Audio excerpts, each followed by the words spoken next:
오늘은 예수 그리스도의 십자가와 부활, 기독론 다섯 번째 주제, 십자가와 부활에 관해 잠시 공부하겠습니다.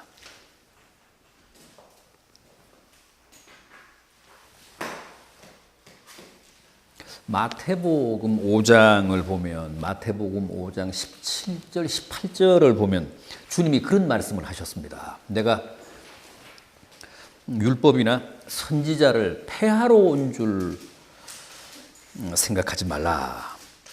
폐하러 온 것이 아니라 어떻게 하려고 오셨다고요? 네, 완전케 하려 함이로다. 그러니까 율법을 완성하시기 위해서 오셨다고 했습니다.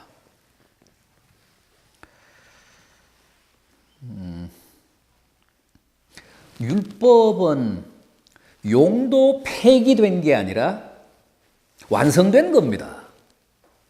율법은 복음으로서 완성이 된 거예요.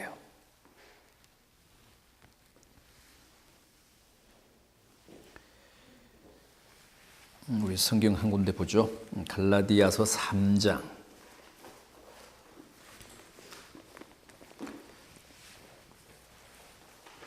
갈라디아서 3장 23절 24절 말씀. 306면 갈라디아서 3장 23절 24절 말씀 같이 읽겠습니다.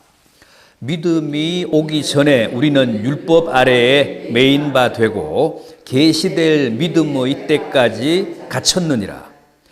이같이 율법이 우리를 그리스도께로 인도하는 초등교사가 되어 우리로 하여금 믿음으로 말미암아 의롭다 함을 얻게 하려 함이라.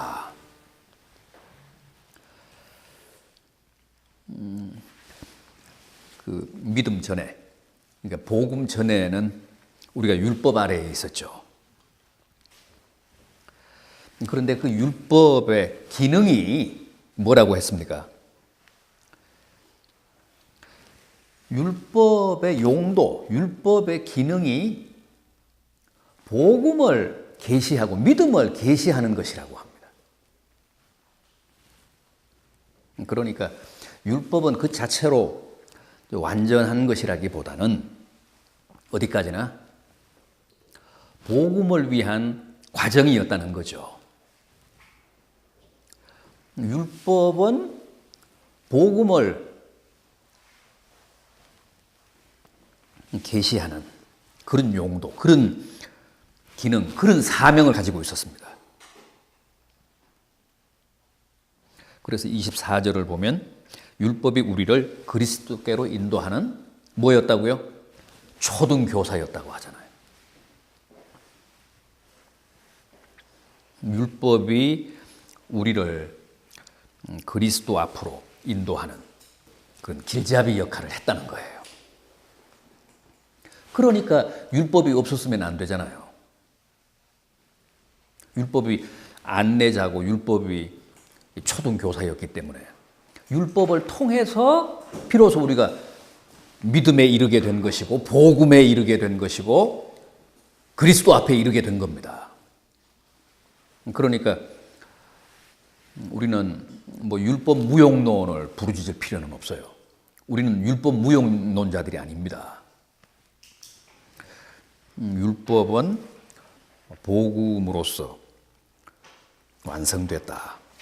주님은 율법을 폐기하러 오신 분이 아니시고 율법을 완성하러 오셨다. 그러니까 율법의 궁극적인 목적, 목표는 어디까지나 복음이었습니다. 주님이었습니다. 믿음이었습니다.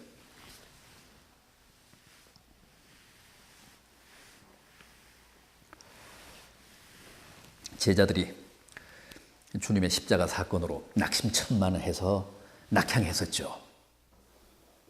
그런데 결국은 다시 예루살렘으로 복귀하잖아요. 그러니까 낙향할 때와는 완전히 다른 분위기로, 다른 모습으로 다시 예루살렘에 집결을 했습니다. 그래서 예루살렘을 중심으로 이제 선교 활동을 펼치면서 기독교가 세계화됐는데, 어째서 주님의 십자가 사건을 목격하고 또 부활하신 주님을 예루살렘에서 뵙고 낙향을 했는데 무슨 일을 계기로 그렇게 다시 예루살렘으로 복귀하게 됐을까요? 물론 갈릴리에서 주님을 뵀죠. 주님을 뵀습니다. 주님을 만났습니다. 그런데 그 사건 이외에 이제 다른 내용은 성경이 전하고 있지를 않아서 우리가 자세히는 알 수 없습니다만은, 어쨌든 다시 예루살렘에 나타난 제자들의 모습은 완전히 다른 모습이었습니다. 무슨 일이 있었을까? 결국은 그 갈릴리에서 주님을 뵙고 어쨌든 그 십자가와 부활의 의미를 깨달은 겁니다. 체득한 겁니다. 사실 주님의 십자가 사건을 목격한 제자들은 실망했습니다. 정말 낙심천만했습니다. 왜요? 그 십자가 사건의 의미를 미처 몰랐기 때문이죠. 부활하신 주님을 예루살렘에서 뵀습니다. 2번이나 뵀습니다. 그럼에도 불구하고 어떤 그들의 재기의 동력이 되지 못했어요. 주님의 부활이. 왜? 부활의 의미를, 부활의 뜻을 미처 깨닫지 못했기 때문이죠.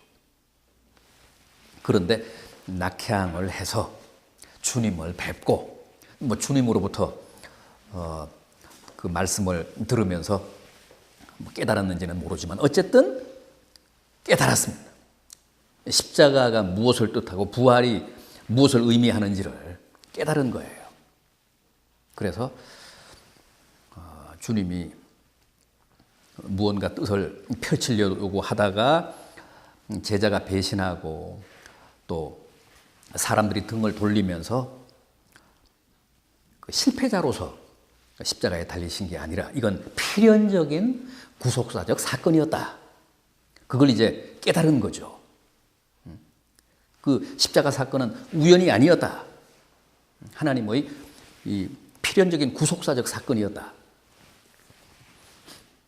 그리고 십자가가 이해되면서 부활의 의미도 이제 새롭게 다가온 거죠. 그래서 하나도 변한 것은 없지만은 제자들이 새로운 그런 모습으로 예루살렘에 집결해서 십자가와 부활을 증거하게 된 거죠. 제자들이 깨달은 십자가와 부활의 의미, 그게 뭡니까? 사실 유대인들의 전통적인 제사 제도가 없었던들, 율법이 제정한 그런 전통적인 구약 시대의 제사법이 없었던들 주님의 제자들이 십자가의 의미를 바르게 이해할 수 있었을까? 그럼 불가능했어요.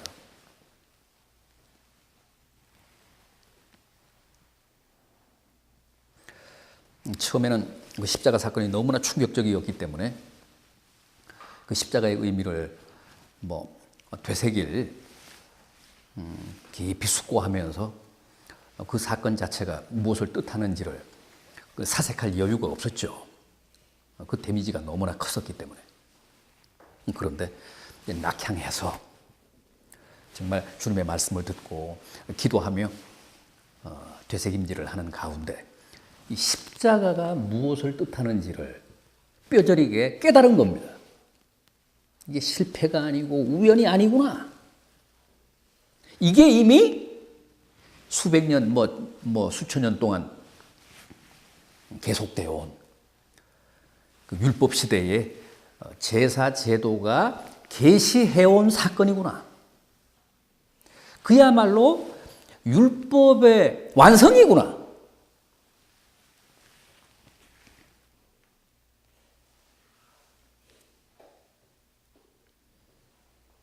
범죄하면 제물을 가지고 양이나 무슨 염소나 비둘기나 혹은 곡물이나 그 제물을 가지고 제사장을 찾아가서 그 대속의 제물을 바침으로써 속죄함을 입었잖아요.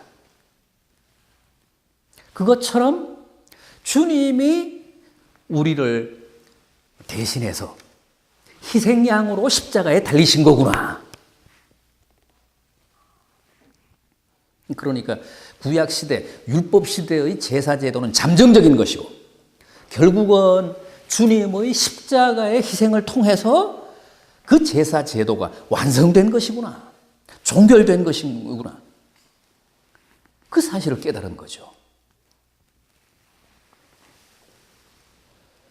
그런데 세례 요한은 이미 알았잖아요. 세례 요한과 주님이 요단강에서 처음 만났을 때 세례 요한이 제자들에게 그랬잖아요. 보라, 세상 죄를 지고 가는 하나님의 어린 양이다. 대속의 희생양으로 오신 분이시다. 세례 요한쯤 되니까 영 안으로 그걸 꿰뚫어 본 거예요. 범인들은, 제자들은 미처 그 사실을 모르고 주님을 이제 따라다녔던 거죠. 십자가 사건이 실제 일어난 직후에도 그걸 몰랐어요. 낙향해서 갈릴리 해변에서 사색하다가 결국은 무릎을 친 거죠. 아하! 이 사건이 이게 이런 거구나.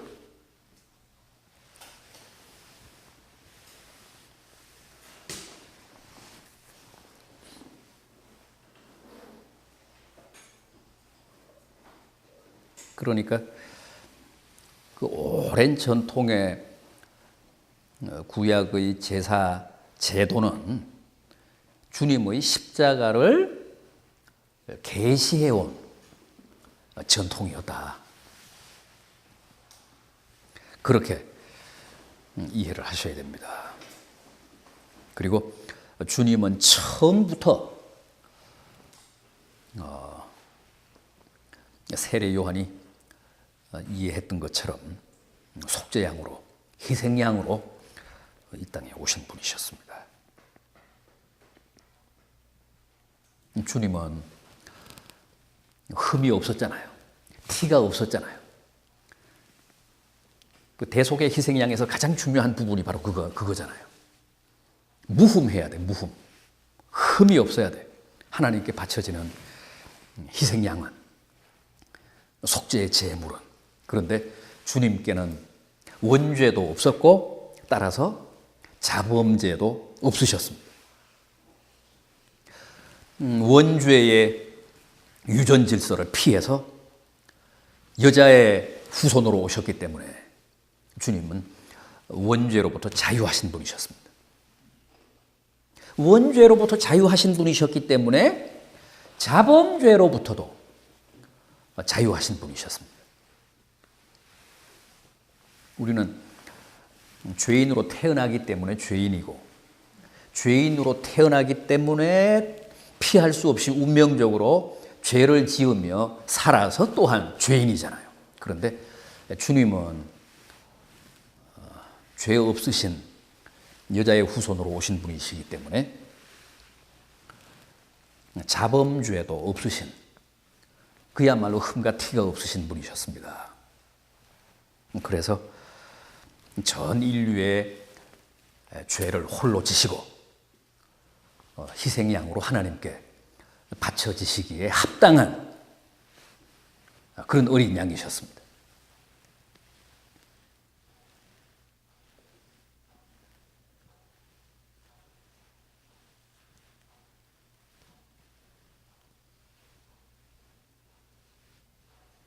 주님은 십자가의 죽음을 통해서, 십자가의 그 대속의 희생을 통해서 전 인류를 완벽하게 구속하셨습니다.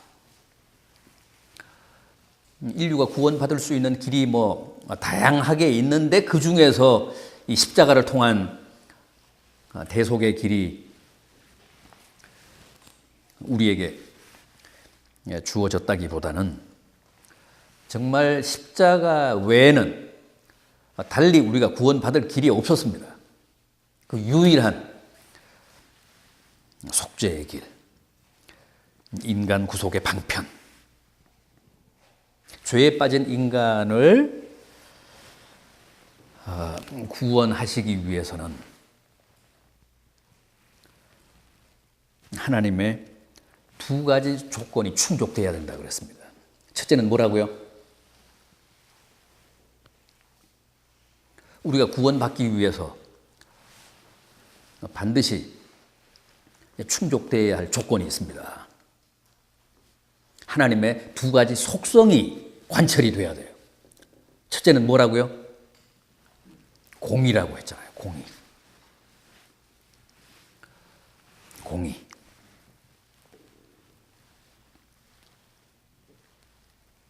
공의는 뭡니까? 죄를 심판하는 하나님의 속성이죠. 죄를 절대 용납할 수 없는 하나님의 속성. 왜? 하나님은 완전하고도 거룩하신 분이시기 때문에 흠과 티, 죄를 절대 간과하실 수 없는 분이시잖아요. 반드시 심판하셔야 돼요. 응징하셔야 돼요. 하나님께는 그런 속성이 있죠. 공의라고 하는 속성. 절대 거룩한 속성. 그런데 모든 인류가 다 죄를 지었다고 했잖아요. 모든 사람이 죄를 범했음에 하나님의 영광에 이르지 못하더니. 그러니까 한 사람도 예외 없이 아담의 후예인 한 다 죄인입니다. 그리고 또 하나의 하나님의 속성이 충족이 돼야 돼요. 뭐라고요? 사랑이잖아요. 사랑은 어떤 속성이에요? 죄를 용서하는 속성. 공의는 죄를 심판하는 속성. 사랑은 죄를 무조건 용서하는 속성. 70번씩 7번이라도 용서하는 속성. 그게 사랑이잖아요. 그러니까 공의와 사랑은 인간적인 생각으로는 어쨌든 우리 기준으로는 이게 모순이죠. 이게 대치되잖아요. 그러니까 우리가 구원받기 위해서는 반드시 하나님의 이 절대적인 속성인 공의와 사랑을 관철해야 되는 속성, 이걸 충족을 시켜야 되는데 이걸 어떻게 충족시킬 거냐. 이게 서로 대립하는데. 공의를 관철하면 사랑이 걸리고 사랑을 관철하면 공의가 걸리잖아요. 반대말이니까. 그런데 하나님께는 제3의 속성이 뭐가 있다고요? 지혜가 있다 그랬잖아요. 지혜의 속성이 있다 그랬잖아요. 하나님은 지혜의 원천이라고 그랬잖아요. 그 지혜의 속성에서 뭐가 착상됐어요? 십자가가 착상이 된 거예요. 십자가는 지혜의 발상이에요. 제3의 하나님의 속성인 지혜의 산물이에요. 그 십자가를 통해서 이질적인 심판의 속성인 공의와 용서의 속성인 사랑이 관철됐잖아요.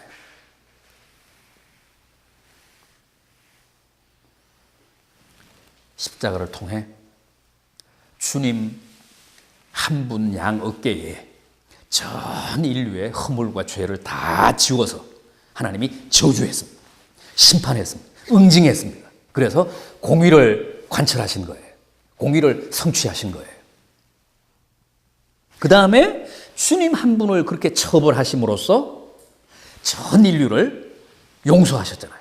살려주셨잖아요. 그래서 하나님의 사랑을 관철하셨어요.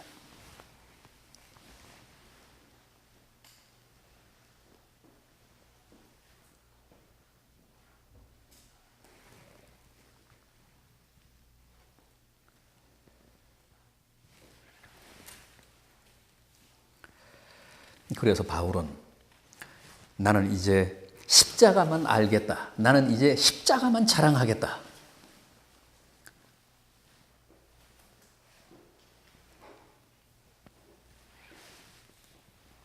그 십자가를 깨달았기 때문에 십자가가 그렇게 자랑스럽고 십자가가 그렇게 감사하고 십자가가 그렇게 놀라운 하나님의 은혜요. 축복이었다는 거죠. 십자가의 의미를 모르는 사람들, 이방인들은 미련한 것이지만 우리에게는 구원을 얻는 하나님의 무한하신 축복이에요.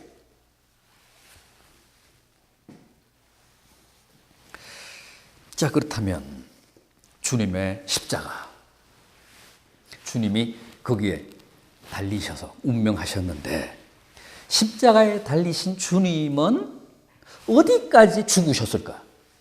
어디까지 저주를 받고 심판을 당하셨을까?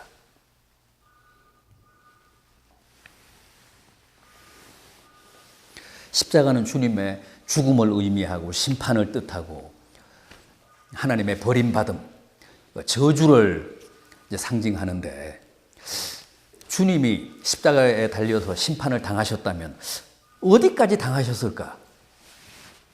어디까지 당하셨어요? 예?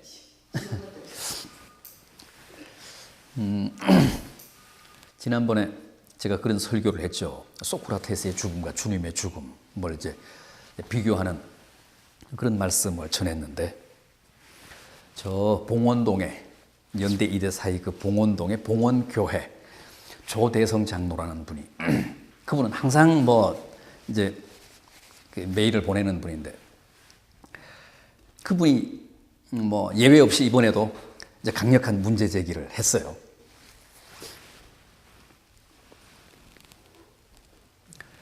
주님은 절대 지옥을 이제 안 가셨다는 거죠. 그러면서 그분이 재밌는 말씀을 하셨는데 누가복음 23장 43절에 보면 주님이 한편 강도에게 오늘 내가 나와 함께 낙원에 있으리라. 그러면 그건 뭘 뜻하느냐? 그렇게 반문을 했어요, 제게. 그 말씀도 맞잖아요. 같이 나란히 십자가에 달려서 한편 강도에게 주님이 오늘 너가 나와 함께 낙원에 있겠다.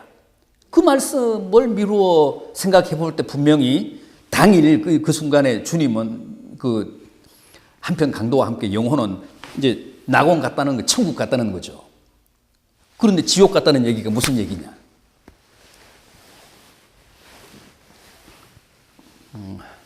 그 말도 맞죠. 그런데 이제 저는 뭐 어쨌든 또 답변을 해줘야 되니까 강도의 구원을 보장해 주신 말씀이지 그걸 그렇게 문자적으로 뭐 이해를 할 성질의 것은 아닌 것 같다. 어쨌든 구원을 요청했기 때문에 그 강도에게 구원을 보장해 주시는 말씀으로 이제 하신 것이다. 오늘 그 시제가 이제 중요하다는 건데 이제 오늘 너와 함께 낙원에 있겠다. 사실 뭐 주님은 항상 오늘 아니냐?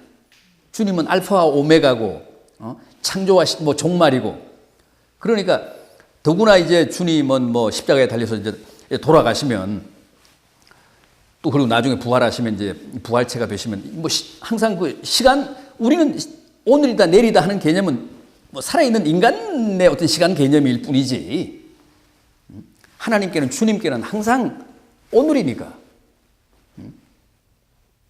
알파 오메가를 넘나드시는 분이시니까 굳이 뭐 시간을 얘기한다면 그렇게도 이해할 수 있는 여지가 없지는 않다.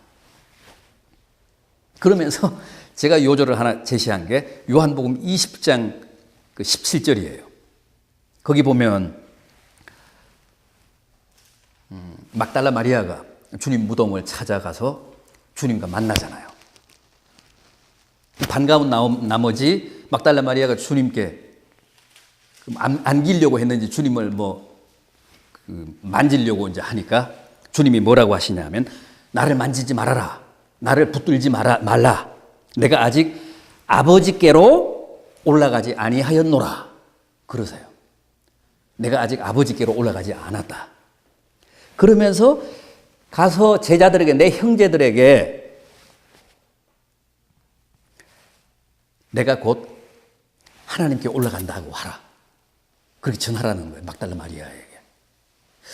그러니까 그 요한복음 20장 17절의 말씀을 보면 주님이 십자가에 달려 돌아가시고 이제 그 부활하시기까지 아직은 천국에 올라가신 적이 없어. 이제 곧 올라간다고 하라.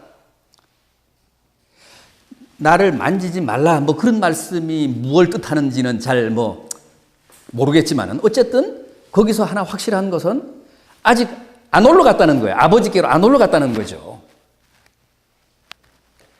내 형제들에게 가서 이제 곧 아버지께로 간다고 전해라.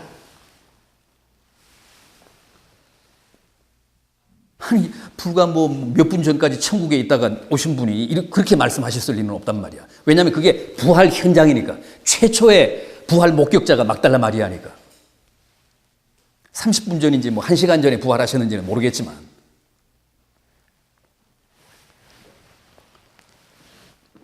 그래서 오히려 저는 누가복음 23장에 강도에게 하신 말씀보다도 요한복음 그 20장 17절에서 하신 말씀을 우리가 더 주목할 필요가 있다.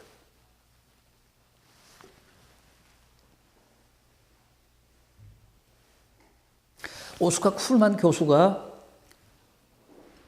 그 한 말이 있어요. 아주 결정적인 말이 있는데, 만약에 주님이 십자가에 달리셔서 육체적인 고통만 당하시고 육체의 어떤 저주만 당하시고 육체적인 죽음만 겪으셨다면 그건 반쪽짜리 구원이다. 그럼 우리 영혼의 속죄는 누구에게 어디서 얻는단 말이냐? 그러면서 이제 오스카 쿨만 교수가 하는 얘기가 주님은 전인적으로 당하셨다. 전인적으로 죽으셨다. 전인적으로 심판을 겪으셨다. 그래서 육체는 십자가에 달려서 돌아가시고 영혼은 저주받아서 심판받아서 지옥에 가셨다는 거죠. 그럼으로써 우리를 전인적으로 구원하셨다는 거예요. 저는 주님이 육체적인 고통을 두려워해서 그렇게 소크라테스와는 대조적으로 괴로워하셨다. 혹은 육체는 그렇게 심판당하시고 죽으시고 영혼은 천국 가셨다.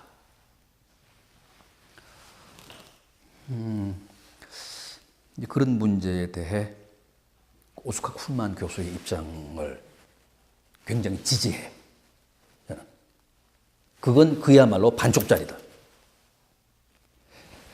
히브리적인 사고, 성경이 말씀하는 인간은 항상 전인인데, 그 통전적인 인간인데, 영과 육이 따로 놀지 않는데, 따로 노는 건 뭐라고요? 그건 헤브라이즘하고 대비되는 헬레니즘이란, 그건 히랍 사람들의 이원론적인 사고고, 성경이 말씀하는 것은 항상 일원론. 그래서 부활도, 부활 이후에 영생도 항상 영과 육이 같이 가잖아요. 영혼만 영원히 사는 게 아니란 말이죠. 부활체로 변해서 영과 육이 함께 영원히 산다는 거 아니야.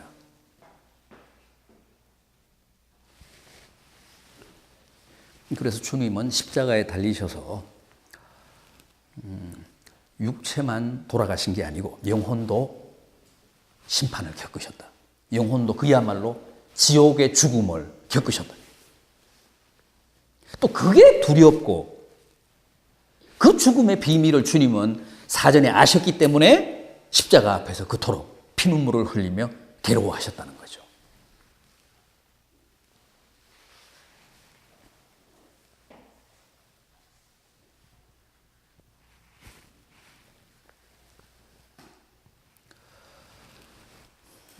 그리고 부활은 뭘 뜻한다 그랬죠?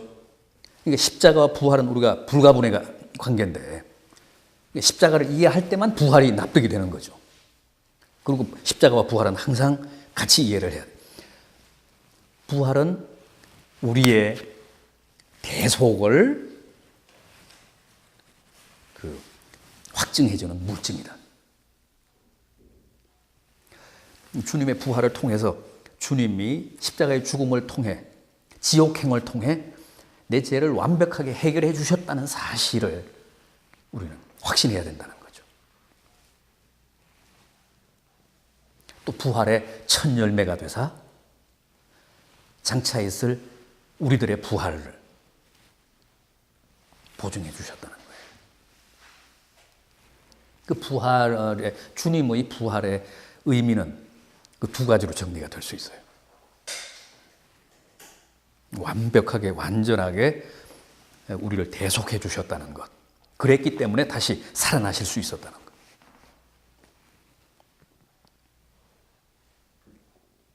또 부활의 첫 열매가 되사 부활 시대를 개막해 주셨다.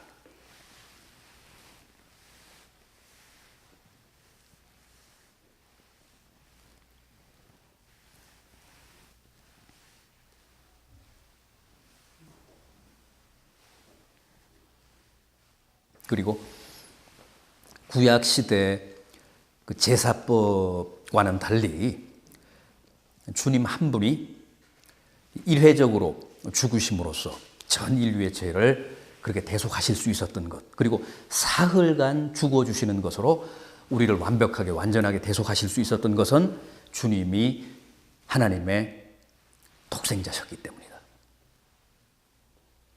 하나님의 가장 소중한 외아들이셨기 때문에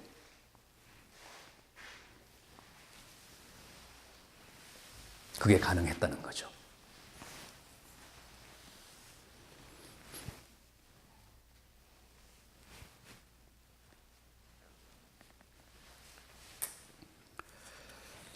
네, 이렇게 해서 기독론, 십자가와 부활까지 모두 끝내겠습니다.